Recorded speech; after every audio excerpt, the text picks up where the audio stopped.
ए भावशी, मेला 31 ना, खाय चाललो? अरे हो, आज 31 ना, म्हणून जरा समुद्र किनारी जाऊन येतंय. समुद्राच्या ठिकाणी प्लॅन असा वाटतं. नाही, प्लॅन वगैरे नाही.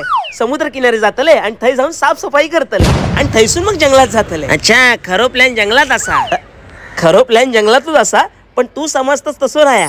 जंगलात जातले आणि थंय जाऊन वृक्षारोपण करून येतले आणि थैसून खाय जातले जवळच्या गड किल्ल्यावरती. अच्छा, गड किल्ल्यावर जात म्हणजे पार्टीची थीम हिस्टॉरिक असा. भावाशी जरा वर्तमानात ये. काय थीम वगैरे काय नाही. गड किल्ल्यावरती जातले आणि पडझड झालेल्या किल्ल्यांची डागडुजी करतले. अच्छा अच्छा, पण ह्या सगळं 31 ला करतलस? हो, कारण सवय लावून घेण्यासाठी 31 सारखं चांगलं मुहूर्त नसता. म्हणजे थांब तुका देखवते रे पक्या. माका सांग, तू दारू कधीपासून पिऊक लागलं?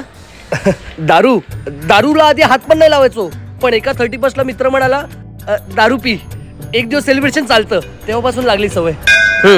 आणि सिगरेट कधीपासून ओळख लागलं? सिगरेट त्याच्या नेक्स्ट इयर 31 ला मित्र म्हणाला आता लेवल अप करूया, सिगरेट ओढूया, तेव्हापासून दारू आणि सिगरेटची सवय सुटतच नाही. बघलास, 90% लोकांका 31 ला लागलेल्या सवयी हे कधी आयुष्यभर सुटत नाहीत. म्हणून तुका जर चांगले सवय लावून घेऊची असत तर 31 सारखं दुसरं मुहूर्त नाही. या 1 तारखेक उगाच ओव्हर रेटेड करून टाकला लोकांनी. हा, हे बघ, तुझ्याकडे फक्त 24 तास असतात 31 चे. हा, काय चांगले सवय लावून घ्यायची असत ते आजच लावून घे. हा, चल. आणि हो, चांगल्या सवयीसाठी ऍडव्हान्स मध्ये हॅपी न्यू इयर. हा, चल.